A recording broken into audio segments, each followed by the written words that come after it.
If you want better taste from your cigarette, Lucky Strike is the brand to get. It's toasted to give you the best taste yet. It's the toasted cigarette. They take fine tobacco, it's light tobacco, it's mild tobacco too. And it's toasted, yes, it's toasted, because the toasting brings the flavor right through. So to get better taste from your cigarette, Lucky Strike is the brand to get. It's toasted to give you the best taste yet. It's the toasted cigarette. The following program is rated TV MAL. It contains strong language and is intended only for mature audiences.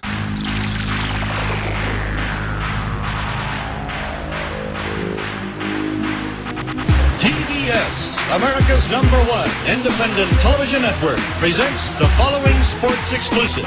You're listening to Basically a Sports Show. Follow us on Twitter at Basically Sports. Subscribe to our podcast on iTunes. And check out every episode of the show at basicallysports.tumblr.com. Now here's your hosts, Zach, Greg, Mike. and this is Andy, and you're listening to Basically a Sports Show.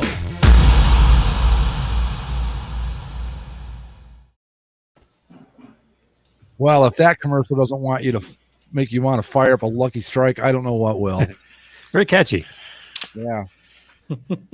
So, I guess I'm back for this week. I apologize for my absence last week. I had a good friend of mine from a long, long time ago passed away last Friday, and I was, just not in the place to do the show, so I apologize for that. Well, that's okay. I mean, you did miss at us laughing at the Clippers. I figured as much. But, we felt you there in spirit, mocking them with the rest of us. Absolutely. Yeah, no need to apologize for anything like that, man. It's how it goes. Yeah, it was. I'd known him since I was 10 years old, I think. So, and it wasn't one of those guys like, we all knew kids from grade school and all that, but this guy I knew from 10 years old right up through till the day he died. So, I got a better part of a lifetime to know him and be good friends with him, it sounds like. So, I think that, and I don't want to delve too deeply into this because A, nobody's interested, and B, it's kind of morbid, but the hardest part for me was like he announced that he had cancer on Thursday. He was kind of hiding it from everyone, and then he died the next day. So it was like, you got the left of the jaw and then the right, hook came, on the other jaw, and you were laying on the ground before you knew what happened. But anyway, so yeah, I guess I missed some Clipper bashing. I'm sure you guys talked about the Giants and those jerseys of theirs. Yes. Hockey, I imagine, got a little. I didn't listen to the show. I got to be honest about that too. I listened to about the first 10 minutes. Yeah, it's fine. You wouldn't be the first. We got through all the prerequisite check marks for sure. Okay, good. All right. So anyway, with that out of the way, what do we got? Well, some breaking news. Yes. The city of Tampa, Florida, the Tampa Bay area, Mike, your newfound folk, they don't get to win the Stanley Cup anymore. I mean, I don't have a problem with this, but what happened? Well, open up the link and you'll see the damage they've done. Yeah, that's what is it? The quote, that's not going to buff out or something like that. It's bad. Oh, no. Oh, my. Looks like a sopping wet Patrick Maroon holding the Stanley Cup, which is now not necessarily a full cup. It's more like a half circle. They dented in half of the bowl to the cup. Between Patrick Maroon's trash talk all year, between the whole, gaming the cap system, this team is very unlikable, and I hope nothing but bad things for them going forward. Well, did you see Nikita Kucherov wearing the $18 million over the cap T-shirt during the parade the other day? Yes. Oh, that's pretty funny. I mean, come on. Where the hell's the keeper of the cup? Isn't there supposed to be somebody to prevent this? He's around, but they're doing their jet ski parade today, so the players were all holding on. Yeah, all of downtown Tampa got closed down because of this. So, that was fun. Yeah, well, that'll fix that, I'm sure. Yeah, I mean, there's plenty of Stanley Cup stories over the hell when the Ducks had it, they dented the side of the main barrel at one point, and that's easy enough to do. You just open up the middle and you bonk it out. But that's the actual Cup. bowl. That's the part that they drink out of, and now it's They'll be able to bang that right back into normal shape again. No problem. yeah, sure. Spit shine. It's not, you know what? It's just, it adds more to the lore of the cup that way. Now it's this beat up piece of shit that nobody wants. Well, I guess it would be easier to fix that than anything that has like inscriptions of like names and stuff. Right. However, if they did drop it a certain way, they could just, use the opportunity to get the name of the Blackhawks guy off the cup. Maybe convenient little excuse. But yeah, that's disgraceful. You know what? This Lightning team is even more unlike. Screw them. Screw this team. Fuck hockey in general. Okay. Look, I'm still broken on the inside, so I thought about. I actually thought about that. Sad, empty shell of a man at this point. I actually thought about that earlier because Like, am I really, still angry? Am I still broken? And it's like, no, I am. I have nothing but malice in my heart towards hockey, and everything. So, still going strong on the hatred. So that's good news. Still better than Vegas being carved. That's a good point. Fair enough. Fair enough. When I was reading through there were some reactions, some really ugly reactions to to Italy winning the Euro Cup, and I mean, God help me, I'm about to mildly talk about soccer here. All right. We'll walk you through it, Andy. Go for it. So, I mean, it's a stupid game. Anyway, So anyway, it is the beautiful game, Andy. There's not a fucking thing beautiful about that nonsense. I'm sorry. The opening goal was pure poetry. It's 40 guys running around in the field and they can't kick a fucking ball smaller than a basketball the size of a double-sized garage door. They just can't do it. Well, 22, whatever. It might as well be 45. I mean, there's 0-0 hockey games too. Yeah, but we got the shootout. Anyway. The reason I brought this up is a magnitude of magnitudes better than soccer. Simple as that. Correct. All right. But the reason I brought it up, I think they're all wonderful.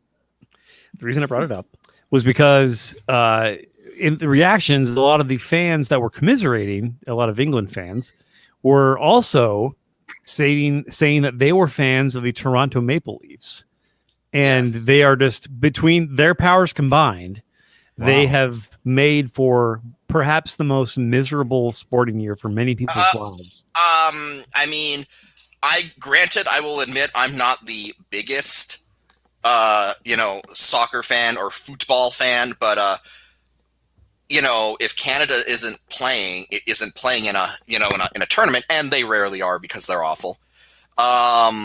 Hey, they beat Martinique in the Cup opening. Go fuck yourself, Martinique. Oh, Canada. But we took your food aid. And we probably stole your vaccines. But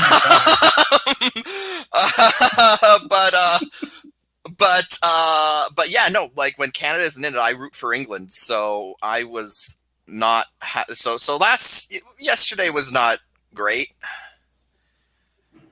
Go fuck yourself, Italy. I was pretty surprised the amount of, I guess the small amount of racism, because I figured it's European soccer, Andy. All right, like there's always racism. Yes, I just mean overtly splattered across social media, just like brazen, like on the sleeve, just big utter bigotry. Okay. Let me put some stuff in perspective. And to be. Okay. European soccer fans, like the racist ones, these are the people who will throw bananas at black players and make hissing sounds at Jewish players to simulate gas chambers. Damn. Yeah. That's European. That's racism in European football. Yeah. It's particularly bad in Eastern Europe, but like the British soccer team, the English soccer team, over the last several years has really had a bad light shed on it, especially because a lot of their better players now have become the black players, whether they're of Nigerian descent or they were born in, or whatever, and they and unfortunately, the diehards, the soccer hooligans, are certainly of a certain sect of people, and they don't. When they lose, when they're winning, it's great. Hey, yeah, nobody's saying any racist shit when they're winning. No, the behind Harry Kane, the best player of the tournament for England was Raheem Sterling, a black guy, and they were loving it when he was finally converting. But in earlier tournaments, when Raheem Sterling was a point of contention, plenty of racist insults thrown at him, and it's almost a self-fulfilling prophecy at this point, because I think there's so much made about it. Like, as soon I'm watching the penalty kicks, I'm watching the game, and they sub in Manchester United player Marcus Rashford, who's a black guy, Jadon Sancho, who's a new Man U player, also a black guy, right at the end of the game. And so it's like, okay, they're going to be taking PKs. And as soon as they walk up there, it's like, I hope you make this. And then because I just know the instant he misses, it's not going to be dang, England lost. It's going to be you made us lose, you insert the derogatory term. Damn. Because that's just the way it goes with these people. And and when he misses, it's, I hope they win, because if they don't, exactly what's coming down. And sure enough, the social media thing was instant, just an avalanche of it. And Marcus Rashford is a guy who, over the last year during the pandemic, was raising money to pay for school lunches for children all across the British Isles, and still he got the massive hate thrown out against him, murals vandalized, and the whole thing. It's incredible how swift and vicious these people can be. I'm just surprised that level of casual bigotry and racism still exists over there. Welcome to Europe. Yep. And I mean, I've heard, I've never been there, so I can't verify this, but I've heard that like the racism over there is, pretty, I don't know what you'd even call it. It's not great. I don't want to say it's terrible, because I don't know, but I've heard stories that it's not so hot in like England and in Europe and stuff. So I don't know. Europe has a very long history of not great racial relations. Like, America obviously has its problems, but in some ways, not always, but in some ways, the racial problems in Europe, make some of the problems in the United States look tame. Well, that's too bad. Yeah, I mean, I don't want to branch this off into a European history of racism compared to U.S. racism. I mean, it's just not worth. I mean, it is worth a conversation, but probably not for. They're all bad. The next 2 hours, or whatever. But and probably not on a sports show either. We might get your politics out of my sports. Save that for basically a history show. Or don't get your politics out of sports. Everyone better stand for the fucking anthem. That's right. But yeah, so that was the big thing. Is I was kind of vicariously soaking it up through the chat, and you guys, it's coming home, and a lot of people on Twitter were like, "Oh, right, it's coming back home to England, first time in 50 years." Blah blah blah. Can I interject for a second? Sure. What was coming home? Football, because soccer, football, whatever you want to call it, the modern game was born in England. I understand that. What was coming home? What were they going to win? The championship. European Championship of Europe. Okay, well, fine. That's England has not won a major international tournament since the 1966 World Cup. Maybe be nice to your black players, and you might win one. Well, but imagine a situation where, let's say, Canada didn't win the Olympics for actually that happened.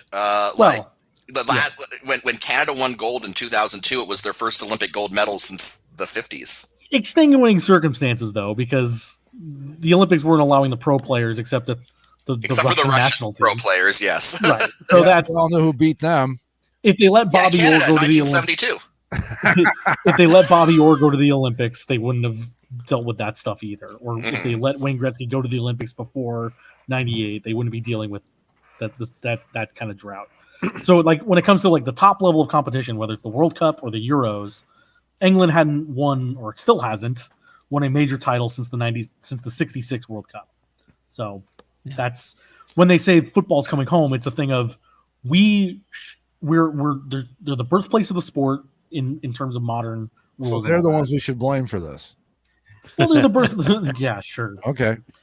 They're the birthplace of the sport, and it's not like they're bad. England's never truly terrible. Well, I mean, they lost in the finals, so they got to the finals, right?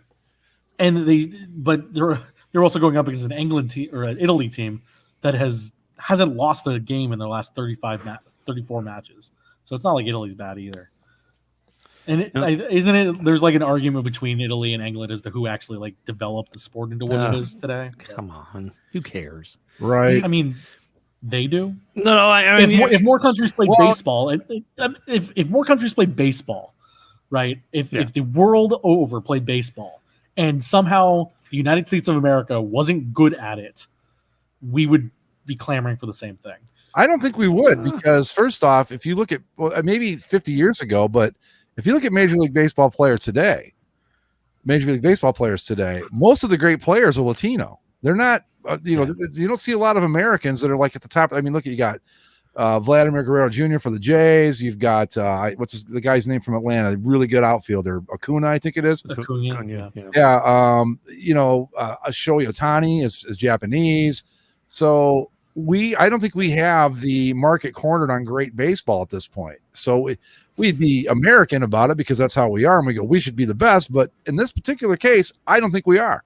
Well, two things about this. So sorry to interrupt, Greg, but with the European thing in soccer and the debating history of it, sure. The only problem is that soccer sucks. That's the main thing. Well, that's the big, you're also not European. That's the big issue that's here. Not the point. Yeah. The other shame is that soccer is now, because England lost, it's now illegal to play soccer. That's the main thing. They're no longer allowed to play. I'm going to call that a win. But this kind of lends me right into a conversation. I wonder why I stay on this show. Years into it. Come on, I'm just being an asshole. I could come on here and do what you do and talk about NASCAR, and you guys would be just. I let you guys go off on NASCAR and wrestling, and I just kind of sit here and be quiet about it. 9 fucking years of this show, we've never gone off on NASCAR. I can promise you that. Now, wrestling, it's a different story. I'll grant you that. I literally fell asleep when you guys were talking about wrestling. That's how quiet I was being. Yeah, if it makes you feel any better, Zach, I feel slightly self-conscious when we talk about wrestling because I know that not everyone enjoys it, and I'm just like, oh well, if people want to hear about it. Mike is a big fan of it. Andy's a big fan of it. I have at best, what you would call I don't know what you'd even refer to it as. I'm like a casual fan of it on occasion. But I give soccer a lot of shit because I personally don't find it terribly interesting to watch. I've never just gravitated toward it. And I say it's stupid. Right. I say it's a dumb game, and I give it a lot of shit because I'm just kind of a jerk off sometimes, and I'm just trying to get a laugh. I'm not. Obviously, there's millions of people, billions around the world, who would stomp me to death if they had a choice between murdering me and maintaining soccer. They would murder me in a second because they love soccer. I'm just some jagoff. There's some guy on the.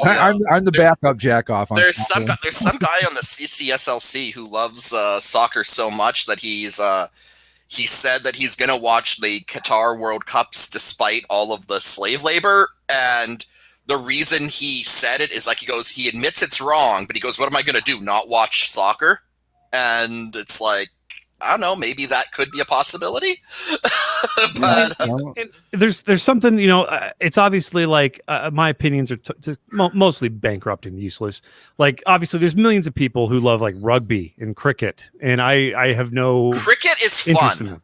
Well, again, I'm sure these are all fun, and I mean, there's plenty of American people I grew up that and still to this day who love playing soccer. It's just not my thing, and it's ignorant of me to say soccer's a stupid game and it's a dumbass European game and I fucking hate it. And nobody should watch. That's Where are the just me fucking being explosions of football? So I'm sorry if I pushed a button, Zach. I wasn't trying to. I know you love the sport and everything like that. But but there's a difference between like the hate brigade and saying like I don't care for it. It's it's gentle. It's just gentle ball breaking. The whole thing when it comes. The whole thing every time. The whole thing when it comes to these Euros, where like as I guess kind of going back to what Andy was saying is like I'm not even shocked. Like if you follow European soccer, European football for any length of time, like look, there is always a segment of the fan base that is going to be racist, and again, Zach's right. In Eastern Europe, it's far worse. Like. Quite frankly, the stuff you see out of, certain English fans is tame compared to some of the shit that happens in Eastern Europe and the Balkans. But, it's just sort of one of those unfortunate things that, honestly, you hate to see it and you don't want to excuse it, but at the same time, it's like, I'm not gonna lie and say that I'm shocked by it. But kind of getting off that heavy topic. There's a lot of similarities between being a fan of England and a Toronto Maple Leafs fan, which, yay, my dumbass decided to be both. So lots of fun. Lots of fun for everyone. Zach, he teed it up for you. Why don't you go ahead and make the 60s joke and just get it out of the way? Well, no, because that's one of the reasons why. Because it's like England's last major win in an international tournament was 66. The Leafs last won the Stanley Cup in 67. Oh god, it. No, just wait for the day that the Maple Leafs finally make the Cup final, and somebody makes a "Hockey's Coming Home" song, and it'll be right there with it. Well, and hell, there's even a controversy there too, because Toronto and Montreal have a debate over where hockey emerged. Obviously the Montreal people are wrong, but that's okay. We let them have their delusions. Well, this is actually a really good segue into a related to Zach's avatar here of Shohei. Is that famous God King Shohei Ohtani? God King, famous television chode Stephen A. Smith. He mentioned that should be on his graphics. Stephen A. Smith, television chode. He mentioned honest graphic and television. Mm-hmm. He mentioned he said he was disappointed in how much Major League Baseball is giving here the showcase for Shohei at the upcoming All-Star game because he doesn't speak English, and it's not good for all of baseball. It's not good for the the marketing and gaining new fans because baseball fans are old and white and they don't want to root for. Is he forgetting about all of Latin, all of the all the Latin fans? Well, no. That was what he said on. Also, there's like a lot of black fans of baseball in a lot of markets, so I don't know what he's kind of getting at. Well, he followed it up later. He followed it up later with another video. I just like to say that I am old and mostly white, and I like baseball. I think you like baseball so much. You have 5 favorite teams. Well, I like Shohei Ohtani is what I meant to say. I think he's great. I like. Okay. I'm old. I like baseball, and you know what? I think that Shohei Ohtani's great. This is like my version of Babe Ruth. I never honestly, Angel fans here remember Babe Ruth. Angel fans here have made a small local celebrity out of his interpreter. We love Ipe. Ipe is like a little cult hero around here. It's fun. So I'm just gonna say, didn't Shohei when he first showed up, he came out in perfect English, said, "Hi, my name is Shohei Ohtani." There's debate on how much English he actually knows. I think the thing is he can have a conversation with teammates, I think, but when it comes to when he wants to get a specific point across in the media, he uses the interpreter. He doesn't want to be like that guy that I ran across in AAA that thought "fuck" was a verb and an adverb, and it's more about just being be clear in his statements. Well, the thing with the thing with Stephen A. Smith is that he is an idiot, and like I don't know, he's just like I don't know, I really can't find an avenue for which to even give him the benefit of the doubt, because it's like, okay, so they're making a lot of exceptions to the rules for this guy in the All-Star game. It's the All-Star game. Who fucking cares? Like, let's just have fun. I attached in the chat the second link I posted was video from this morning, and then the first thing I sent was his apology later. Yeah, he's apologized twice. So he came out and said the thing on First Take this morning, and then he followed it up with a selfie statement to his phone, which he didn't. It was supposed to be a clarifying statement, but he didn't really clarify anything. He just kind of said the same thing while trying to be a bit more complimentary. And then I guess Zach, just an hour ago or so, he posted another message with a massive apology and things like that, basically owning his mistake. And I'm sure tomorrow on his show, he'll come out and clarify further, fall on the sword. But I think that it's such a disappointing stance from somebody, I mean, obviously we've talked miles around what ESPN pundits have to say. And just sometimes it's nothing of use. Well, it's clickbait, statements that are just designed to gain media attention and draw. But I mean, this is borderline. It's kind of reckless because this feels like a take that would have been like 10, 15 years ago. Not now. Should we play it? I've got it. Is this it on the Twitter thing that Zach sent? I'll pull it up here. Right. What he said here. Well, the thing that I find particularly egregious is Stephen A. Smith has tried to make himself like a prominent voice in the African American community in both sports and broadcasting. That he has a lot to say about racial equality, and to basically then come out and be like, "Fuck this guy, he don't speak English," is kind of fucked up.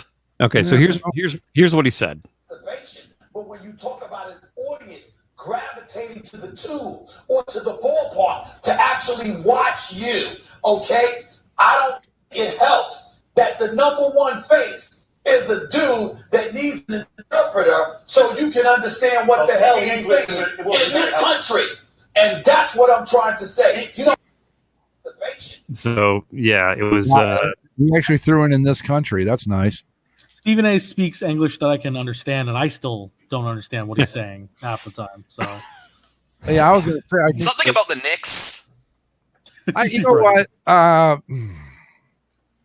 don't understand that. I don't understand why. I wish that clip had more context, because I really would like to know what his point was.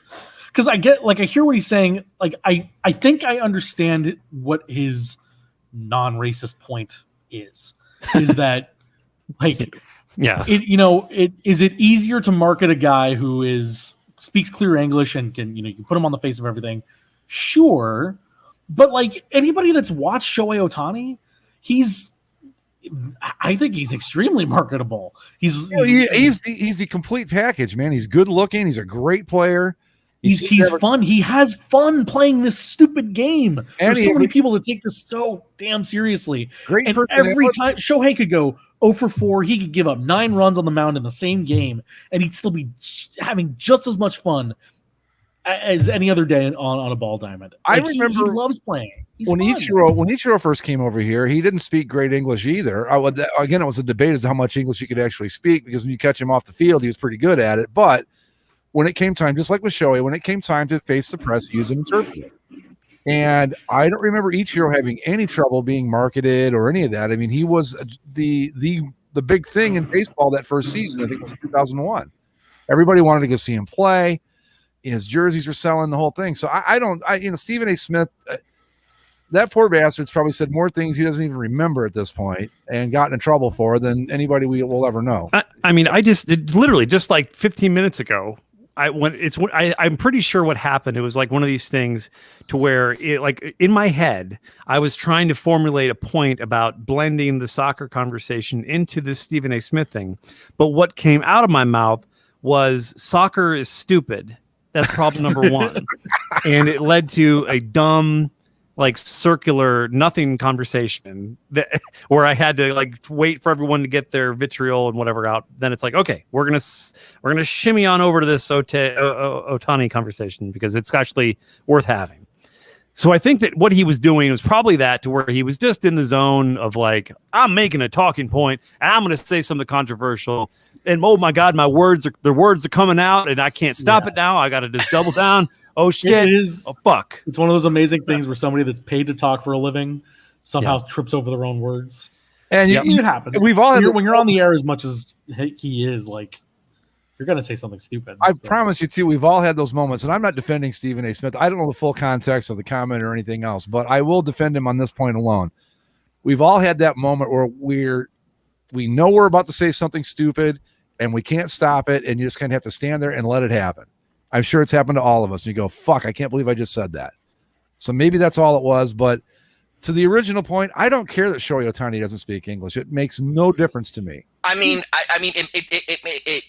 it makes no difference to me because, I mean, to be frank, you know, I'm not there to watch him give a speech. I'm there to watch him play baseball, and he's a damn good baseball player. So it never bothered me that Vladimir Guerrero, the original, didn't talk like Benedict Cumberbatch. I didn't care. It was like, dude can flat out fucking play, and that's all I'm worried about. So I don't know. I suppose. And it's been that way forever. I mean, like, especially with baseball, like baseball has been an international game, like for longer than the NBA. I would say at least. I mean, would you say that that's fair to say that I mean, because baseball. I mean, I guess baseball, Latin America or Asia, like I mean, well before there was a huge European influence in the NBA. Well, I mean, the Japanese league's been around for how long? In Japan, I mean, you know, the Korean league. I don't know. It's who knows what he was trying to say. I mean, trying to get what he was like, maybe trying to get at. I think, but I'm not sure. So I'm just going to keep my mouth shut. It's not. I don't think it's a point that really has any merit. Like the fact that like, because there's been a lot of these discussions over the last like couple weeks leading up to the game, and because of how hot Shohei has been over the last couple weeks of. You know, would it be better for baseball if he was if he was on the Yankees and not on the Angels? Or, you know, this is like the biggest guy in the game and yet nobody seems to really care. It's like, I don't know. Like, it's the same. Who doesn't care? I've seen the problem is I'm tired of this conversation because we've done it with Mike Trout already. Like, oh, he doesn't talk enough. He's so, he's so blasé, and yet he's the best player of all time, and he's stuck on the Angels, and what a shame, and blah blah blah. It's like, if you can't appreciate like his in this day and age of like access and video and social media, and like Shohei seems to be a pretty damn big deal, and when it's a league operated event like the All-Star game here, they seem to be doing everything they can to make sure that hey, if you've heard of Shohei Ohtani, we're going to put him front and center. And even if you haven't, we're trying to market it as this is this amazing baseball thing you've never seen. Watch this guy. I just want to know. I just want to know where this conversation came from because, you know, kind of from a hockey perspective, you know, the greatest player to ever play the game, Wayne Gretzky, was a soft-spoken guy who never really made waves with his statements. You know, he was not a charismatic guy in the least, and he like Mike Trout, Wayne Gretzky was a very kind of blasé type of guy. He kind of just did his job and he answered questions and he never said anything particularly interesting. So and nobody cared because he was the best hockey player in the world and everyone knew it, and it was just fun to watch him play hockey. So where has this obsession, you know, come from? Where it's like, oh, it's not enough that someone is just a good player, they need to have an engaging personality. Like, where did that come from? It came from Michael Jordan is where it came from, because essentially what the media craves is somebody who transcends sport. And I think it's frustrating for people in the media who want to have a like living deity of sport come around. The thing about that is that the kind of person who has the personality necessary to transcend their field like that, and the type of person who is, you know, athletically gifted enough to be a huge star, those are two 1 in a million, situations, and Michael Jordan was the 1 in 2 million who landed both of them. Well, So that's not going to happen again. How about this? I mean, I'm going to guess, again, I've never been to Japan, but I'm going to guess he's transcending the sport over there. Well, that's that's this. Oh yeah, Zach just posted this too. I wanted to mention this. So are they doing batting practice for the home run derby right now, Zach? Yeah, the Shohei did his round already, but yeah, he just crushed one. They believe it was 498 to 510 feet. It was a few yardsticks away from actually leaving the damn stadium. Yeah. Wow! So it's like he hit it like well into the high upper deck of the right field in there in Coors. I can't wait for like I may be distracted in about 30 minutes whenever he gets up to bat. Okay. Yeah, keep us posted. Yeah. I can't wait. I cannot wait to see this. Yeah. But like I guarantee you that, pushing Shohei is going to probably result in the most watched All-Star game in a long ass time. Everybody makes money. They're all making money. Like there's no if you have a guy who's this successful and this skilled, have such an incredible year, nobody loses. I mean, now, Andy, you did bring up Michael Jordan, and I kind of want to ask, is LeBron James' Space Jam 2: Revenge of War Machine going to be as good as the original Space Jam? What do you have to say? Well, when does that come out? That comes out soon, right? That comes out in 4 days. It's on Friday. Yeah, it's coming. It's coming. I'm not going to watch it. I don't think. Andy, come on. It's free. Do you have HBO Max? Yeah, I do. It's free on HBO Max. I know. It just looks so shitty. You don't even have to pay for it. I have to pay with my time. I have to pay with my attention. Do you think I think it wasn't until the very last trailer when they revealed that we're actually making all the Looney Tunes 3D. Mm-hmm. And I thought that was an odd choice, but it doesn't look so weird. I think what's weird is that they're not just making this a Looney Tunes thing now. They're bringing in all the Warner Brother properties. Yeah, as fans of this big space match. Yeah, there's gonna be like King Kong and Gandalf and DC superheroes. The creepy dudes from Clockwork Orange. It's so desperate. It's so desperate because they know they're not going to make another one of these. Chances are good they're not going to make another Space Jam, unless LeBron is like, sure, what the fuck ever, I'll do another one. Just help me hide my bald head.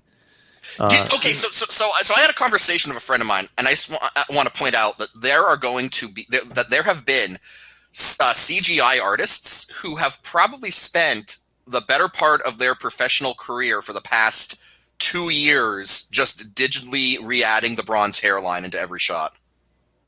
Yeah, good gig if you can get it. Hey man, yeah, that's good gig if you can get it. But I'm curious, does that weigh on anyone? Does anyone have a moment of self-reflection at work as they're clicking away, adding fake hair to LeBron James's head, where it's this is?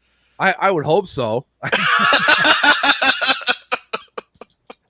I would hate to think that somebody's looking at that going, "Why, I've achieved the pinnacle of my career here. This is awesome." I hope that's not the case. But yeah, I don't know. I did not see the first Space Jam. This was past my time. I mean, the first one was marketed for guys your age. Well, the first Space Jam is awesome. And the second one is, I'm way past the demo on that one now. The first Space Jam is awesome, but a realization that I had is that if you were going to do another Space Jam, and obviously you can't do Jordan, who's a better actor than LeBron? Chris Paul. No, there you go. He's pretty damn good in those Safe Farm commercials. Yeah, but LeBron's actually been in other movies where he's okay. He was entertaining in Trainwreck. That was the one with Amy Schumer, right? Yeah. Was that any By good? the way, was it? I mean, saying that good, Godfather, good, but was it worth watching? It's fine. Okay. If this was when it came out, I'd say yeah, go ahead.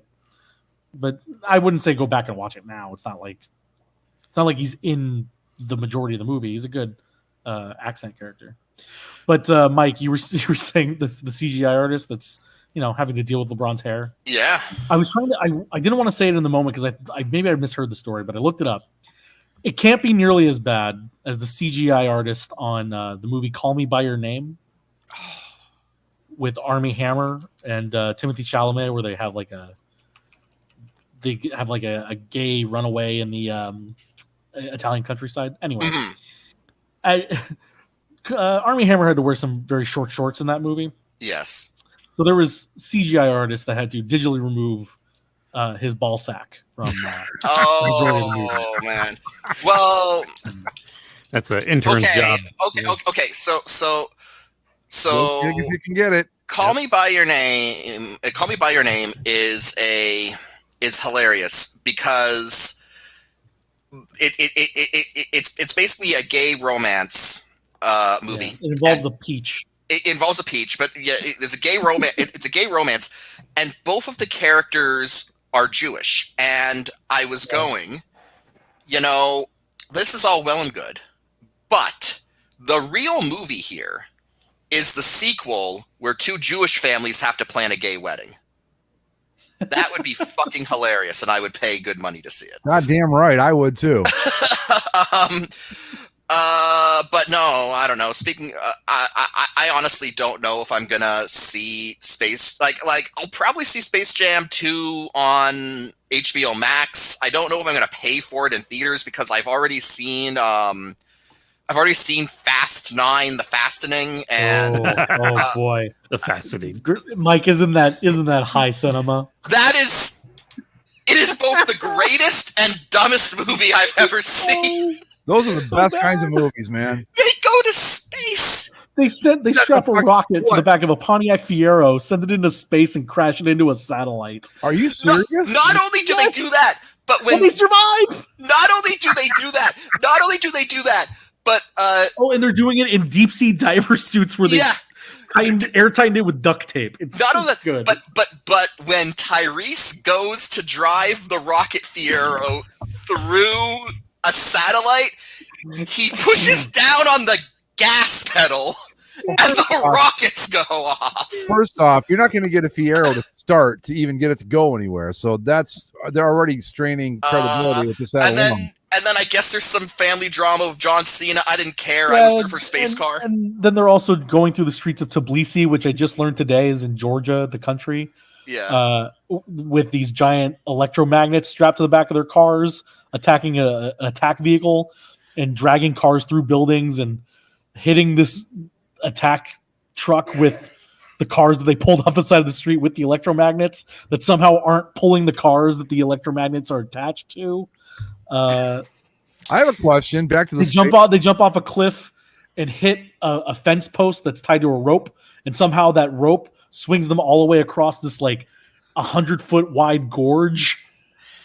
Also, they bring back a character who died and make no attempt to explain how he survived. We all saw him blow up. They just said, "Oh no, he wasn't in it. He didn't die." But how? Hey, he just didn't. Don't worry about it. Going back to the space thing for a second. Yes. Yeah. How did they survive re-entry in a Fiero? They hook up with the International Space Station. Oh, yeah. No. There is a scene. There is a scene of Japanese astronauts looking out the window of the International Space Station as these two dudes in deep sea diver suits driving a rocket Fiero come pulling on up. Well, get the rocket. They had a testing range in Germany. The characters from Fast and Furious Tokyo Drift built it. Little Bow Wow's in this movie. Yeah. They brought him back. Yeah.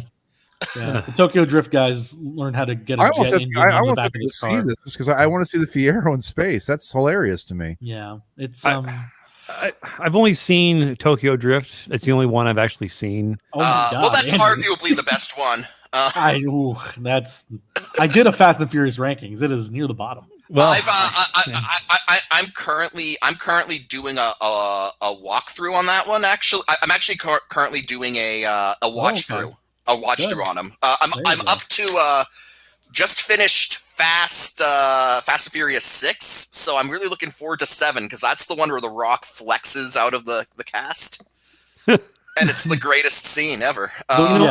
There's plenty of Rock antics to come. Don't worry about that. Oh yeah. I tried to do I mentioned to some friends that I had never seen anything but the Tokyo Drift one, and they were like, "Oh man, you gotta watch them. They're so good." And I was like, "Well, based on what I've heard about these movies, I did a small paragraph treatment for a Fast and Furious movie. Tell me if this is accurate. This may be actually not ridiculous enough. The scene is a sports car rigged with 3 machine guns ramps off of a glacier into the bay of a military helicopter that interrupts Vin Diesel having sex with a fiery blue-collar but still hot woman covered with tattoos. A shootout commences and the entire mess crashes into a warehouse full of volatile explosives, which also serves as the headquarters for a secret spy organization made up of expert drivers and former prisoners. Everything explodes. Ludacris and Pitbull crack wise. Is that not that? But that sounds tame compared to. No, that's about a fast. That's about a Fast 4 level. That's like 5 movies ago, man. Yeah, like, and honestly, the only thing you got wrong out of that whole thing is The Rock having sex. Well, these movies are notorious. These movies are notoriously sexless. Like, yeah, which is hilarious. There's no action going on. Which is hilarious because they're dealing with their families. But the two main characters have kids, and we've never had like a sex scene. Nope, not even like a kiss, barely. Yeah. Also, but no, Andy, that would be like Zach said, that's a good Fast 4 scene, but you really need to throw in some lines about family in there from Vin Diesel. Yeah, because Pitbull, it's Ludacris and Pitbull crack wise, then cut to family barbecue holding Coronas saying family. Yes. Okay. Jesus. And Dead Paul Walker pulls up in the driveway and the yeah. Oh my gosh. Because the other thing is Paul Walker isn't dead in these movies despite him being dead in real life. They're keeping his character alive. They talk around him. They just say, "Oh, well, where's Brian? Oh, he's at home watching the kids. He's retired from this life." Brian has now become a houseband, and it's actually kind of great. In the family barbecue, they're like, "Oh, why is there this empty chair?" And it's like, "Oh, he'll be here any minute." And then his car from the first movie pulls up into the driveway, and then they cut to credits. Have they not done like a Leia thing where they try to like? They did that once at the end of Furious 7 because he had filmed most of his parts for that before he died. But at the end of Furious 7, they put his face on his brother's body in his car, and then he and Vin Diesel hit a fork in the road, and they both go different paths as a symbolic. And the I hope I'll see you again song plays, and everyone cries. Also, keep in mind. I feel I don't want to leave this on the table. It needs to be brought up from a storytelling perspective because it enrages me, and yet I'm also strangely intrigued by it. Is that we are 9 movies into this franchise, and we just found out the main character has a brother. Yeah, well, John Cena was invisible all that time, of course. Well, you can't see him. Couldn't see him. Yeah, yeah. But I mean, to everyone's dismay, joy. They announced that they're going to film 2 more back to back at the same time to be like Fast and Furious 10 Part 1 and Part 2 and officially close out the franchise at that point, supposedly. I had a revelation actually that this isn't going to be the end because sure they're going to they're going to do 2 more. It's going to wrap up. But I had this realization as I was watching F9, which was holy shit. Dom and Brian both have kids. That's how they keep this going. Exactly. Well, and they've already said that, they already did the Hobbs and Shaw spinoff. They've already announced, which is the best one, actually, out of everything. Oh, that is god awful. That is. Oh, come on! I hate that so much. It's I can't even. You don't like The Rock holding off a helicopter with one arm? This is one of those times where it'd be nice if we could like split off into 2 feeds and go, okay, those of you that want to stay with the Fast and Furious can go this way. Andy, I prefer when The Rock is ripping cement benches out of prison cells, bench pressing it, and then fighting an entire army with rubber bullets, and then turning a torpedo with his bare hands back in a nuclear submarine. If you'd like to listen to more Fast and Furious talk, press A. Okay. No, Andy and Greg will be in another room. Press B. I would love to continue with Fast and Furious because it's basically a live action anime that just keeps getting more ridiculous. That's a great description. Yeah, that's what it's like. But to steer us back into sports and the topic of my avatar for the show, the Toronto Argonauts might be turning heel and leaving the CFL to join the XFL. Nice. Yeah, because what happened to that agreement between the CFL and the XFL? Nothing happened. They said that they had talks. They couldn't come to any agreements, and they're done. Money in the Bank sounds like a briefcase match to me. Well, basically, so what's come out since then is Toronto Sports and Entertainment, Toronto Maple Leaf Sports and Entertainment owns the Argonauts, and they were the ones who initiated the XFL CFL talks because the Argos don't make a lot of money, if any at all, and they were kind of looking for ways to be like, hey, if we can get some partnership going with the XFL, we could get access to American markets. Maybe we could boost the popularity and the Argos will make more money. Well, they had talks. The CFL and XFL had talks, and they apparently could not come to any sort of arrangement because there are two problems. One, they played two different styles of football. And two, the seasons don't overlap. The CFL plays in the summer. The XFL is aiming to play for the fall. So, the spring. So there weren't very many options to do anything, and the talks ceased. Like, both sides, released statements saying, the talks are over, and we are not, we couldn't come to any sort of agreements. Apparently, the rumors coming out of Toronto are now that the Maple Leaf Sports and Entertainment is considering taking the Argonauts out of the CFL to join the XFL for their third season in 2023. The idea being that, the Argonauts don't make much money, if any at all, in the CFL, so they're going to have them join the XFL, being a league that has access to the American marketplace, which should raise the franchise value.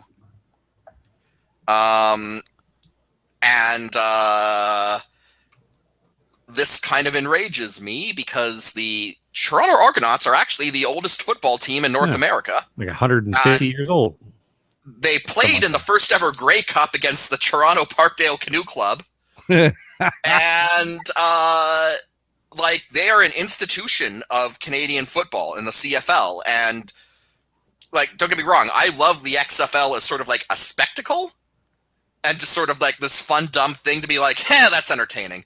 But you don't want to become part of it? No, this is there's a reason I called it, turning heel. The XFL was born from Vince McMahon. This is like, Jason the Argonaut ripping off his CFL shirt to reveal an XFL shirt before, kicking the Montreal Alouettes mascot through through a plain glass window. That's where we're at.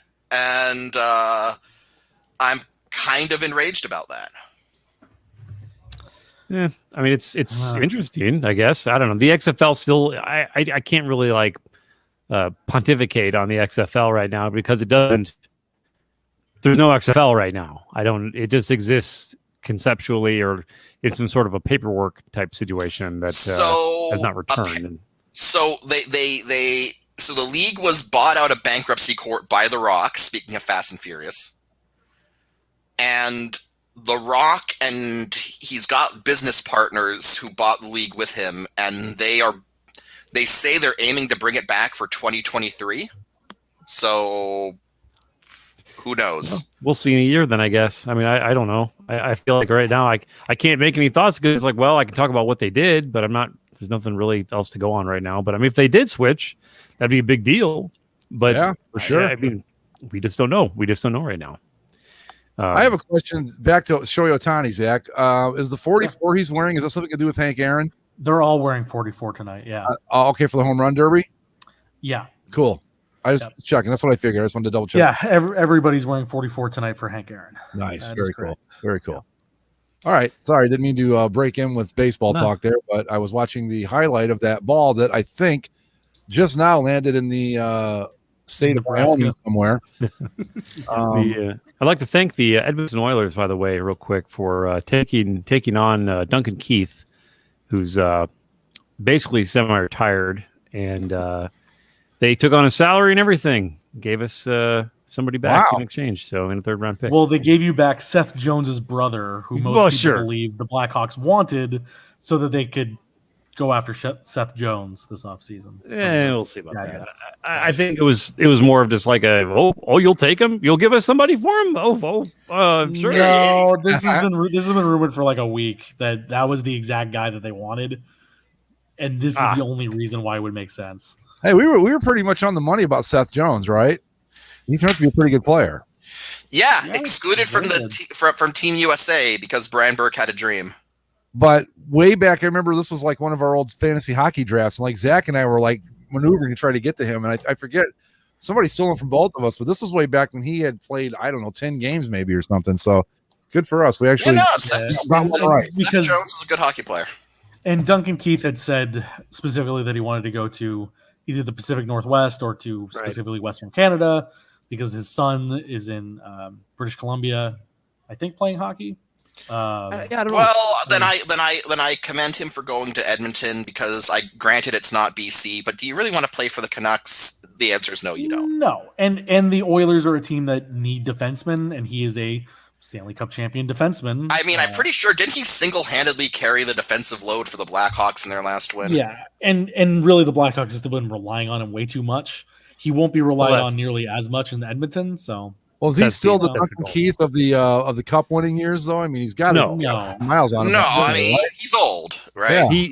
He's like, I think I was looking at it earlier. He got I want to say the most minutes of any defenseman in last year. I think I don't have that stat in front of me, not verified, but yeah, he's got a lot.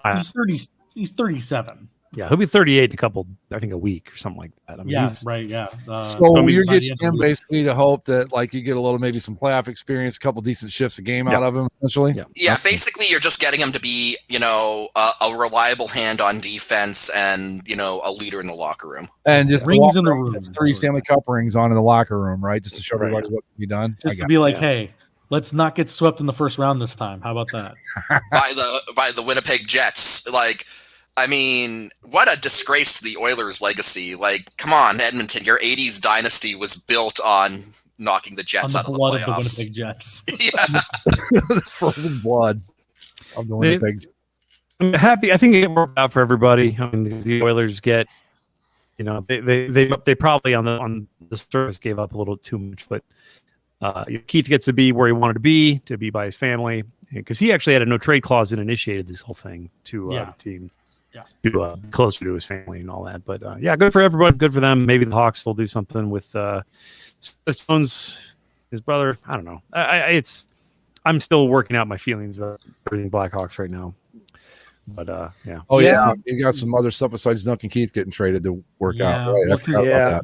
The latest development there is that the team is trying to do like an investigation, and the players involved won't participate in the team investigation because they don't want to deal with any investigation that's funded by, the team that covered up their right. So, the Blackhawks moved, which is hard to blame them for, honestly. So, Zach, didn't the Blackhawks move to dismiss? They filed a motion to dismiss or something like that. I think. Yeah, they filed a motion for that and for the lawsuit from the Michigan high school kid that was also filed against them.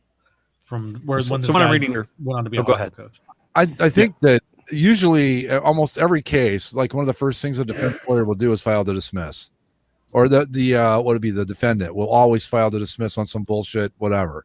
It's just a common practice. I think I'm not sure about that, but it seems right. But so what advice from me, as far as Keith goes, by the way, this is from. Let's see, Chris Johnston, who's Hockey Night in Canada. He said Duncan Keith saw his 8-year-old son Colton once during a 5-month stretch this season because of border restrictions. So that's mainly why he wanted to get the trade. So, but yeah. So I don't know the whole legal situation with the Blackhawks. I'm just kind of waiting, just treading water for this legal situation to figure out if I'm going to reevaluate things about that organization. My opinion. So plenty of room on the Blue Jackets bandwagon, dude. Well, I is Tortorella still there? No, he's leaving. So. Yeah. I thought he left. I don't know if I have a next team. Although I did when I was in Cincinnati, I did enjoy, like, once I got up close and personal with a lot of the Reds gear and everything. As far as baseball goes, I was like, I could see myself adopting the Reds at some point. They're kind of a nice little franchise, nice uniforms. I think that they don't get a lot of credit. I feel like I have a lot of respect for the Reds fan base, if only because, like, they throw a parade for opening day. Like, come on, that's cool. Well, it used to be, I think they changed it, years, like 15 years ago or whatever. It used to be like they started every season. Well, they're the oldest team in the league, right? So. Yeah, and their game was always the first played every year. And then ESPN went to, like, Sunday Night Baseball was starting the season. So the Reds, it just... now opening day is like opening long weekend. So yeah, it's not the same as it was anymore, which I suppose is fine. I don't care. It's fine, but you're allowed to be salty about it. A little bit, not terribly salty, just a sprinkle of salty about it. Just some season. Yeah, you're not a whole lot. Touch, not a whole lot. Yeah, I don't. I mean, it's not that important because fuck the Reds. I don't care, but Oh, like Andy's going on, like I got with the Reds fans. They're a pretty cool team, and then Greg's like, fuck them, I don't give a shit. Well, I mean, it's mostly just it's not that. They're fine. I have nothing against the Reds. I mean, would I like to see baseball continue to make their game the first opening day game? Sure, but it's not. You got to just sometimes things change and there's nothing you can do about it. You just got to live with it. That's the way I feel about it. So. I said, fuck the Reds. They still have their parade. It's fine. Yeah. And Cincinnati is still a big deal. It just used to be a big deal throughout baseball. Now it's not anymore. Yeah. The rest of baseball is not a big deal throughout the rest of baseball anymore. Right. It's the problem. Like, does a baseball fan in Southern California give a damn that the Reds... they're the first team they get I don't know. Yeah, I mean, you got to remember back when I was, at an age where this, like, it was a big deal because we didn't watch every single game. It wasn't as regionalized as it is now, and it was just more of a big deal because it was and plus baseball was way more popular back then than it is now because it was actually fun to watch as opposed to now, which is like watching a spreadsheet come to life. But I digress. So, do we want to talk a little NBA here? I see the Bucks came storming back last night. It's a series now. I now. have watched 0 seconds of this series because I've got you beat by about 45 seconds. I'm happy with whoever wins, so I don't really feel a need to tune in. I hope they both have fun and it's a good series. If you had fun, you won.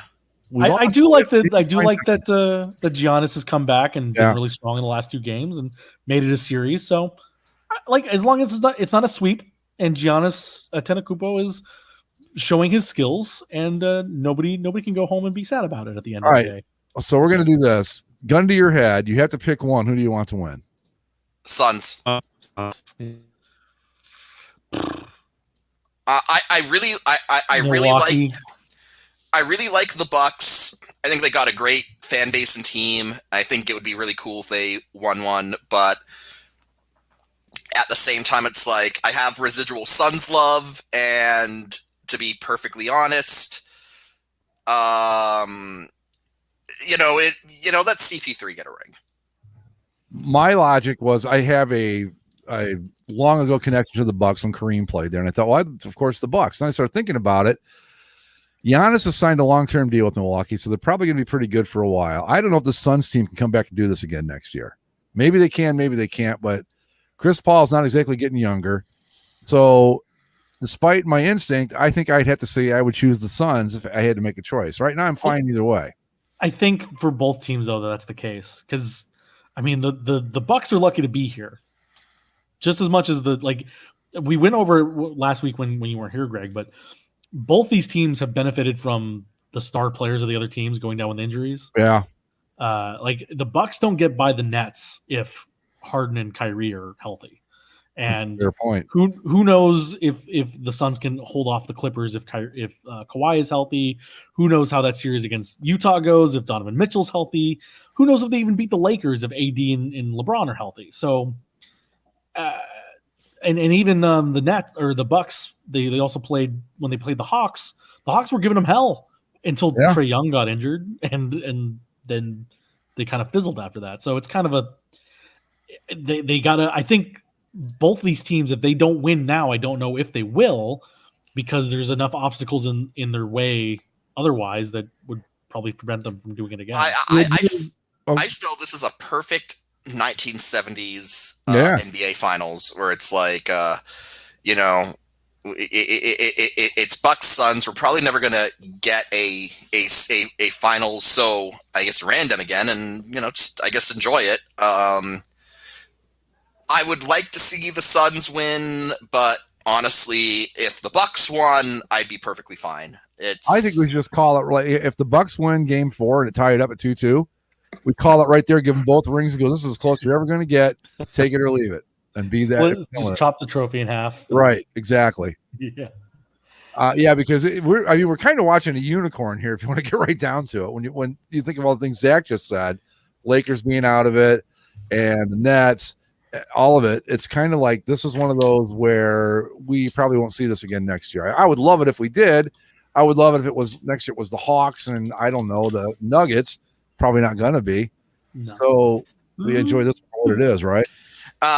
Keep it open money. But speaking of what the future, what we're looking at, apparently,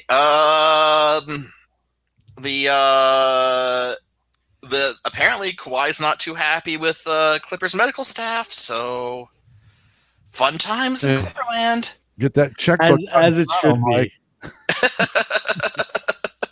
I mean, it was inevitable, right? Right. Like, right. It just they can't not do it to themselves.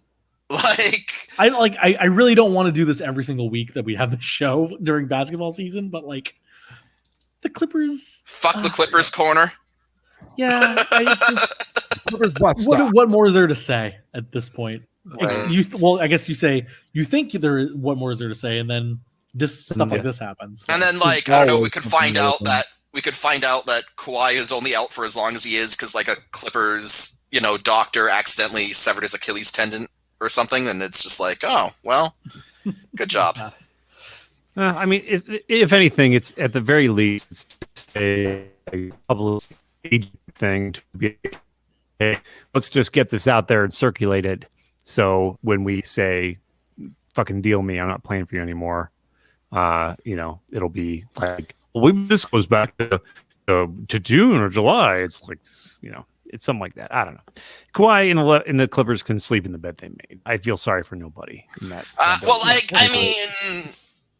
You based your championship aspirations on Paul George, so sorry. You traded away every draft pick until like 2045 or whatever to get him. So I did watch the game a little bit last night because I wanted to see what uniforms they were wearing, and I thought, oh, they're wearing the normal uniforms, except they were backwards. The Bucks were at home with the green. Right. But other than that, I mean, it was as close as we're probably going to get, right? I just want the Bucks like. Just wear a simple green, white, and red uniform. Well, why are you doing this thing with cream and blue and black and I don't know. But that's a whole other question that just dovetails into NBA uniform insanity in general. And just stop myself from going there. Did you guys want to pick up where we left off with Bussin', Yeet, and Big Yikes? Oh, absolutely. Did I miss it last week? No, we held off for you. Oh, well, thank you guys. I appreciate that. Yes, absolutely. And after we do that, I have another topic that we held off on from last week. Okay. Ooh. So cool. Hold on, Mike. Vinny, move. Sorry. Everyone's all right. What's in? So right. I don't remember. I'm trying to remember where we left off. We talked about mannequins or something, right? That was like the last thing. Those weird wax mannequins. Yes. Okay. All right. So let me get my screen share going on here. and hopefully my internet is cool this time. All right, so you should be seeing just my background or whatever right now. Yeah, we're seeing a Microsoft logo. All right. Okay. So I'm not seeing anything. Greg, you might be I can see it. You guys can't yet. Tell me when. Should I put it up? Yes, go ahead. I'm going to move things over here as we go. There you go. Okay, so let's see. Then we talked about the ocean. That was the other thing we talked about. I think is the ocean here. So let me put this other one up, and it is a skull and a piece of broccoli sculpture. I'm going bussing on that. That's pretty fucked up. I like it. This is making me feel a certain way. Whoa. I'm just gonna have to go. You know what, bussin'? Yeah, I'm down with that, man. That's that's a yeet. Okay. I don't want that. That's a yeet. Is that real broccoli? No, it's the sculpture made of porcelain or some sort of concrete. Oh, I thought it was like real broccoli, like a chia pet, except broccoli. No, that's what I was thinking. There's a shitload of them. I don't have the website in front of me right now, but you can buy there's ones that are like in fruit and in pineapple and there's all sorts. No. Make that a chia pet that grows broccoli out of the skull. I'm all over it, but this, no. Makes sense. That's fine. Yeah. All right. Let me see about this one here. This old computer lab here. We might have seen this one already. Oh, an old iMac lab. Oh, look at that! You know what? That's pretty bussin'. That's bussin'. Big time. Mike and I know that's bussin'. Yeah. They were running Mac OS 9, which was not great, but yeah, it was Tiger or something. It was forever a snow leopard. It was bad. No, it was way before that. Even I forget what it was called, but it was. Like Macs are easy. It's like, no, this makes like fucking algebra look easy. They were really tough to run, but they were really cool. I forget what they called these. What was that? I was iMac, but there was like a color name, like Ruby, I think was one of them. And, but yeah, I'm busting all the way. Yeah, pretty cool old computer lab there, in my opinion. Yep. All right. So let me get this image here. It's open, fucker. And here we go. Next one. Oh my God. That's unfortunate. That's a big yikes. Yeah, it's a big old yikes. I mean, like no, guys. There might not be bad at all. This isn't a yikes. This is an oof. Yeah, I mean, it's one of those things to where I don't know why the N is in quotations either. Like it's a little. No, Mike. It's supposed to be apostrophes. Mike, that's not an oof. That's a Saturday night right there. Oh God. No. Okay. Next. And what's interesting is I forget what some of these are, so I'm kind of discovering them with you. Yes, it's meatballs in a cocktail glass. Spaghetti and meatballs. That's a yeet. That's a yeet for sure, definitely. Yeah. Oh, that's kind of bussin'. I don't know about you. See. I'm with Zach on this. I think I would totally try this. I mean, it's just spaghetti and meatballs in a shitty bowl. That's all it is. Yeah, I know, but first off, it's not you're at a fancy party. You get a tiny little spoon. Yeah, but if you're gonna eat like 4 of those just to get anything out of it. I mean, that's not enough. I mean, it's not terrible. I'm gonna give it I'm gonna hold on this one. I don't know what the fuck I think of it. Okay, that's fine. Yeah, all right. So this one is this one's pretty rough. So it's a guy trying to sell some part on Craigslist, and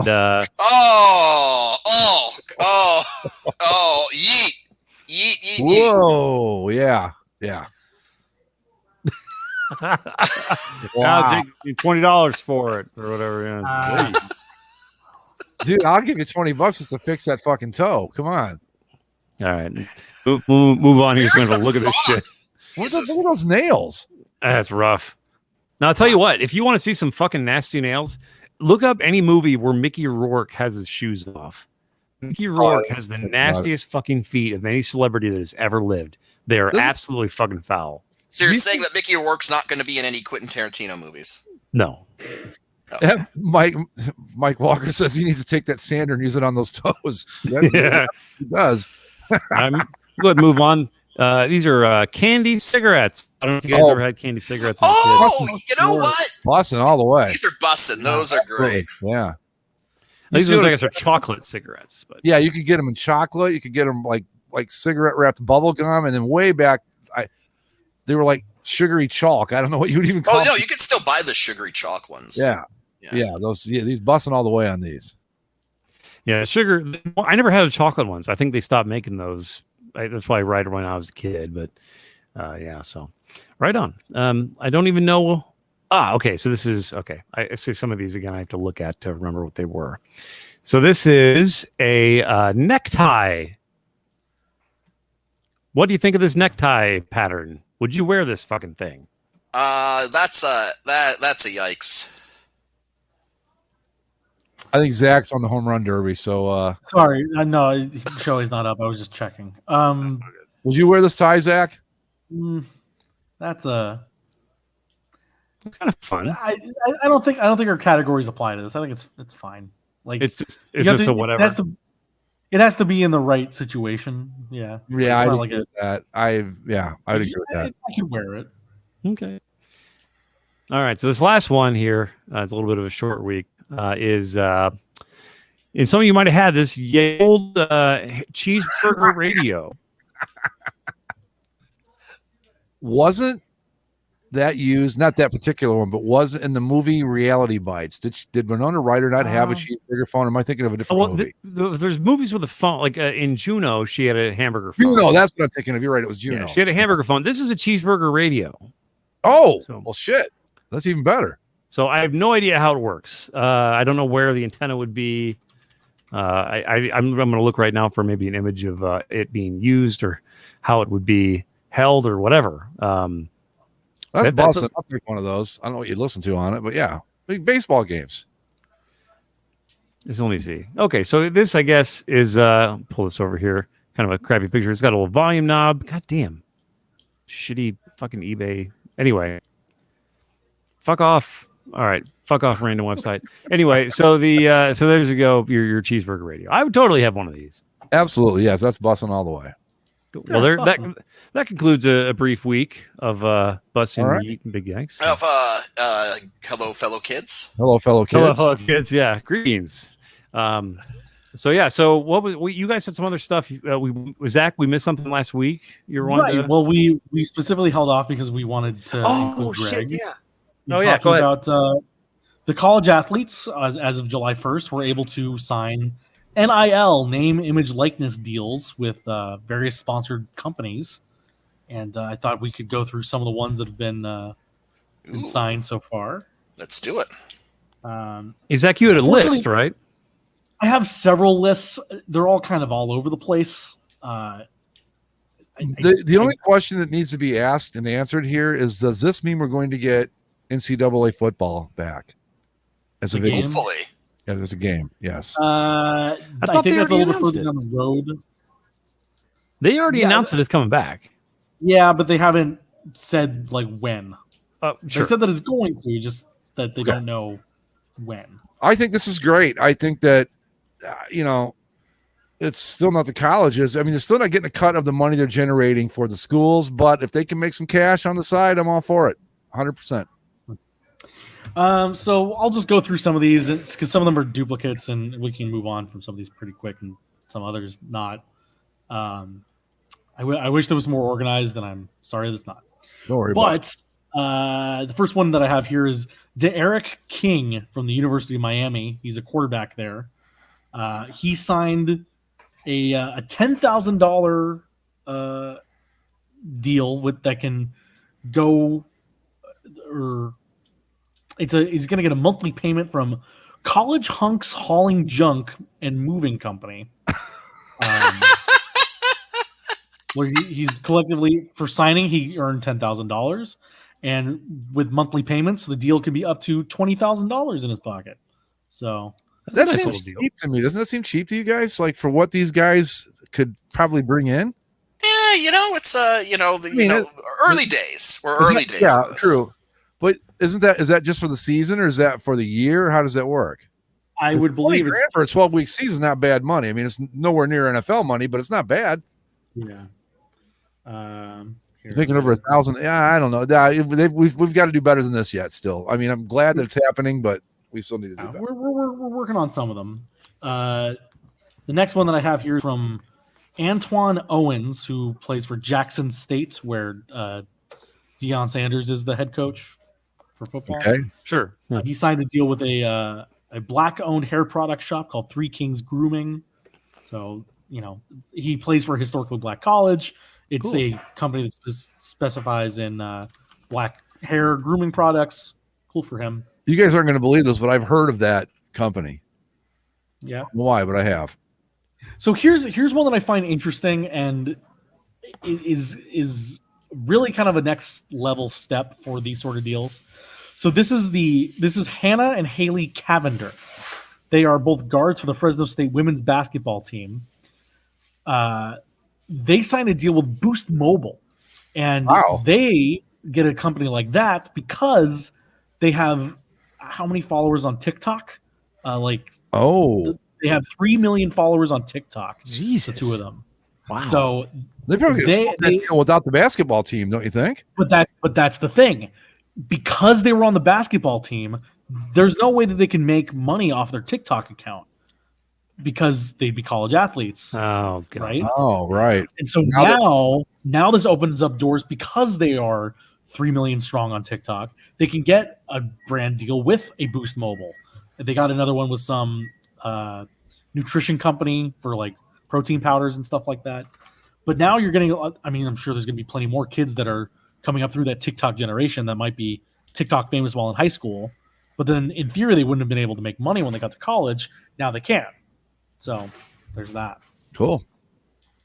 I was surprised we're not hearing more I guess because the coaches all signed the shoe deals and stuff, they can't really do Nike and all that, can they? Right. So like Ohio State's like Nike through the school, not through the, it's not. I don't see why you wouldn't allow a player, like say if you're, I don't know, Texas A&M and you're a Nike school or whatever they are, Adidas, whatever. Why wouldn't the players be able to do their own shoe deals? I guess would be my question. Well, I don't think they all merit their own shoe deals. A lot of these. No, I know you're right about that, but the ones that do should be allowed to, don't you think? Sure. It looks. I think I'm reading a lot about. Oh, go ahead, Zach. Sorry. As you'll see with a lot of these, I think the majority of them aren't apparel companies because I think that is one thing that. Yeah, I'm sure if they went to Nike, be like, "Hey, I play for an Adidas school," they'd be like, "Yeah, it's too big of a risk for them to deal with that." Right? Why would they need to deal with that? You're already going to get them. You could cause some real tension with the coach and the player if they were pulling stunts like that. It's wrong because the NFL you can wear whatever shoes you want. Well, no, you can't actually. Don't you have to tape up if you're not part? Don't they have it's like Reebok? They got rid of that rule. Oh, did they? Good. Yeah. Anyway, go ahead. There's more than a few players. Justin Ross, a wide receiver for Clemson.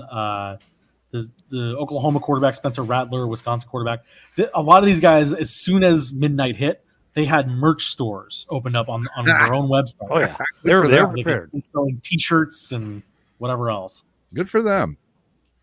Another guy from Clemson, Matt Brockhurst. He signed a deal with GoPuff that delivers things like milkshakes. It's a delivery service for drinks. Well, they think too, like the third string guy. He can always go to the local mall and sign footballs and stuff at the sporting goods store, right? Or the memorabilia. Now they can, right? There's even the most insignificant guy in the team can still get a few bucks. Find that one. There was a guy, Jordan Bohannon from Iowa. He's a basketball player. He, like a lot of those guys, made his own clothing line the night of. And because he was able to do it now, he went and made an appearance at the local fireworks store to sign autographs on the 4th of July. So, because I know, we used to live closer to Columbus, but before I moved, every year, right after Christmas or right after the football season ended, the mall there would be Ohio State players in there every weekend signing stuff, and not like the big star guys, just like guys that you kind of knew their name every weekend because they could finally cash in on that. So now you're going to see it all the time, which I think I got no issue with any of this, none. This is arguably the biggest deal that I've read about here. It's a soccer player from Trevecca. Zach, did you have this one lined up? I don't think so. Okay. Kennedy Mullins. She's a women's soccer player for Trevecca University, I suppose. and she is going to be sponsored or signs an endorsement with the Rick and Bubba radio show. She is going to receive $100, 3 T-shirts, and a spatula. All right. So, well, there you go. Living the high life. With the Rick and Bubba show, which I can only imagine is about a 5th string syndicated morning show that isn't probably worth listening to. Yeah. But there's a couple on here. They're not guys you would know, but they formed like a platform for the NILs, and a couple of them are going to have their own NFTs, which are, you know, right. I can't even wrap my head around the NFT token things. or whatever it is. Yeah. The quarterback at Auburn, Bo Nix, he signed a partnership with Milo's Tea, sweet tea brand there down in the South. And of course, to not be outdone, I believe Milo's also signed an Alabama player. So no splitting loyalties in the state of Alabama when it comes to sweet tea. No, they know what they're doing. So this is one that I thought was one of the more interesting ones. This is Will Ulmer. He's a senior tackle for Marshall, and now that this law has passed, he's an aspiring musician. So when he would go out to play gigs, he had to use a fake name when he went to go play at clubs and whatever. But now that he's allowed to use his own name, he can go play his guitar at the local bars and make money off his own name. Good for him. I see, but that just illustrates the stupidity of the rule before this. The guy had to go out because I don't know how, especially if you're one of those acoustic singer-songwriters. I mean, for fuck's sake, who even wants to listen to that shit? How could that be an advantage to you as a student? Wow. Really, you know? I'm not. Look, I'm just. It's not my thing. I guess I should say. I pulled an Andy there. I was way harsher on it than I meant to be. It's not my thing, but you know. I mentioned one of these guys earlier, Spencer Rattler. He's the quarterback for Oklahoma. Yeah. As I mentioned, he made his own merch deal. He also signed a deal with Raising Cane's, so he gets as many chicken fingers as he wants. Fuck yeah! Oh, we just had one of those open here, Raising Cane's. Let's see. That was my next question. Can they sign with more than one thing? Oh yeah, they can get multiple sponsorships. Okay, that's okay. Cool. This is. I don't know what. I don't think it's going to change the game one iota. But my question, the bigger issue here is this: are we going to see cheating basically disappear now? I mean, where do the boosters stand on this? Well, right. I think that's we talked about it when it was announced, but I think that's the slippery slope argument for it, or against it, I should say. That what's to stop the local car dealership guy who is a big booster to Ohio State from just signing this kid to, say, hey, if you sign at Ohio State, you get to be the face of Jim's Cars down on Columbus Avenue. Yeah, is being the face of Jim's Cars really going to sway anyone? Oh, it depends on how big the check is that goes with it. I guess. I don't think there's going to be, there might be 1 or 2 contracts that are just like wow contracts that make you go, damn, that's a lot of money. But for the most part, almost completely across the board, what we're seeing is a lot of kind of just making a little bit of money here and there to pay for this and that. They're not making a shitload. They're not, and that's the thing is that, like you pointed out, Greg, the NCAA, clamors and trembles when this comes out. Like, oh my God, this is the worst thing imaginable. It's like, no, they're really just, these kids are just doing what they should have been allowed to do in the first place, and you're not losing basically anything. They weren't even allowed to have jobs before this at all, period. Right. Well, and like one of the guys that I just swung through, Virginia basketball player, signed a deal with this website called stockrisers.com to write a weekly blog. So like these kids that wanted to be like a potential journalist or whatever, like if they know they're not going to be pro basketball player, now they can earn $50 a thing, a story to write for some website like the rest of us did in college. We all went to college. I mean, I was in college. I got a job at a TV station, and I was able to do both. I was like essentially turned pro before I was done. Nothing would stop me from making money in my chosen field. So with these guys, I just always thought it was just so unfair that they had to go, and there were these ridiculously strict rules. I mean, like Andy or Zach, you could have written for a paper while you were at Arizona State or I can't remember the name of the other school you went to, but you could have written while you were there and gotten paid for it. No one would have cared, right? Right. Yeah, I mean, and it just seemed fair to me that, like, I'm not saying they should be, but like, who was it? We had like some players that played like minor league baseball, but that was okay for some reason. I don't remember why they were allowed to do that because it's a different sport, I guess. I don't know, but yeah, this is fine. I just think that with the cheating thing, like in Ohio State and the cars and stuff, all we're doing now is putting it above board. It was going to go on either way. So let's, sure. Now you can say X player from Wyoming drives cars from this car lot, and it's all perfectly legit. So I don't see the problem. Plenty of these kids are all like I said, with the merch stores, a lot of them are jumping onto Cameo as well now to send a personalized video message, and that's the easy stuff. Like some of these kids have these half-baked logos that they throw on a T-shirt. It's like, hey, if you want to buy this shirt, send me some money. That'd be great. What about this? And I don't even know if this TikTok and make money off of whatever. Yeah, it's cool. Well, I don't know if this has been addressed yet, but like say like at a Nike school, you've got a star player for Oregon. Let's use as an example. And I don't know if they have their names on the back of their jerseys or not, but a school that does. And so you want to sell this guy's jersey. Can you throw him a couple bucks and actually put his name on it at that point? Now, is that legal too or not? Ooh, I don't know.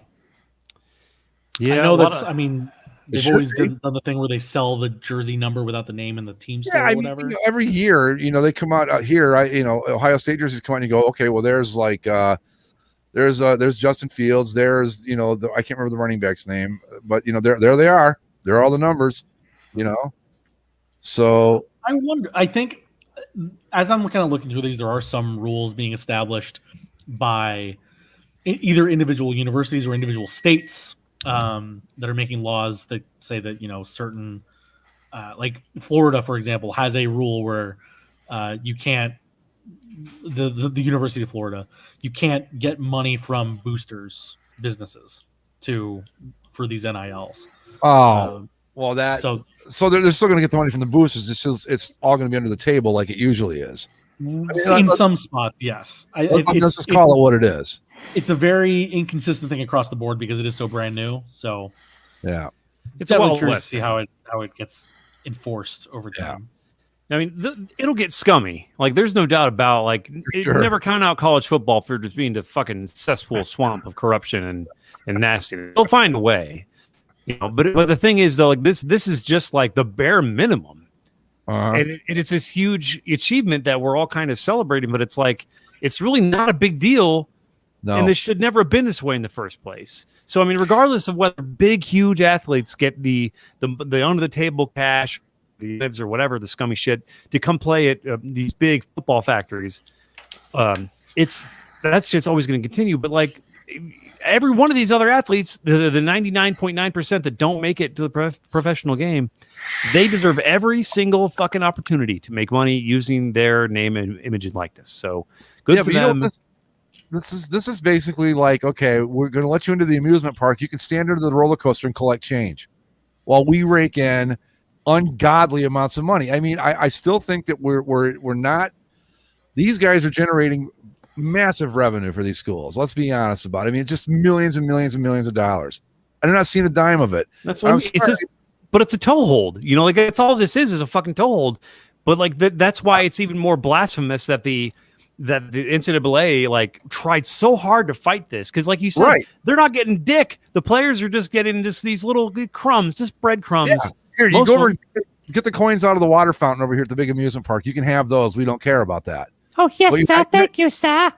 Yeah, you're not getting a fucking dime off that roller coaster that's dropping $10,000 every 5 minutes. We're not going to give you any of that. But it's a start. Student athletes. Yeah, well. Now they're all going to go to these schools and get marketing degrees, right? Instead of no more communications. It'll be marketing now. Yeah. But I mean, honestly, it is, just the bare minimum. But at the same time, like, if you read the decisions that the Supreme Court justices made about this, they pretty much left the door open to open the floodgates on this with future litigation. So this is just the beginning, and that is very good news. Yeah, it has to. You can't. It's a start. It's a start. It's a small start. At least they're not gonna have to be broke out. Well, legitimately broke, I guess, or whatever. But we all know they're like the big players are getting money. We know it, but now it kind of takes some of the cheating. Maybe if this into the light a little bit. Maybe if this was around a few years back, Jameis Winston wouldn't have had to steal crab legs. Exactly. Or he could have stole them and made, sold them and like autographed them and sold them that way, like with his name. Make a little money off the deal. Yeah. But I like this just because guys like the guard, like the starting guard for Alabama, who isn't going to go pro. Well, I guess if he plays for Alabama, he's going to go pro. Let's say LSU or something, who's pretty good, probably not going to make the NFL, might get, a season or two out of him. He's, got a short career, wants a little side money. Everybody in the area knows him. Make a few $100, go sign autographs, go, work, promote yourself at a car dealership, whatever, do all that stuff. That should always be an option. Should have always been an option. I agree completely. Totally. Anyway, so as home run really, it's begun. Yeah. I mean, it started. Yeah, it started. Has Shohei cracked any, deep here, or he hasn't hit yet. So let's wrap it up so Zach can watch Shohei, because Sure. I wouldn't mind watching it myself. So sounds good. If we've got nothing else, we will. I got nothing. Yeah, we will. Well, just one brief little thing. Breaking news: the Washington football team, the Washington soccer workforce, has announced that the new name, that the name Warriors, is not being considered for the new name. Good. So, stupid name. 32s or bust. That's it. 32s, baby. Soccer workforce or 32s. Nothing. soccer workforce. Okay. Come on, that'd be the best name ever. That is. In 20 years, they'd have no fucking idea what it means. They just know they loved it. That's what I'm saying. 32s, baby. Make it happen. Bust. 32s or bust. You got it. All right, we're gonna wrap it up, folks. As always, thanks for tuning in. Follow us on Twitter at Basically Sports. Subscribe via Apple Podcasts, Spotify, YouTube, and the Stitcher, and wherever fine podcasting is sold. We will see you all next week. Later. Bye.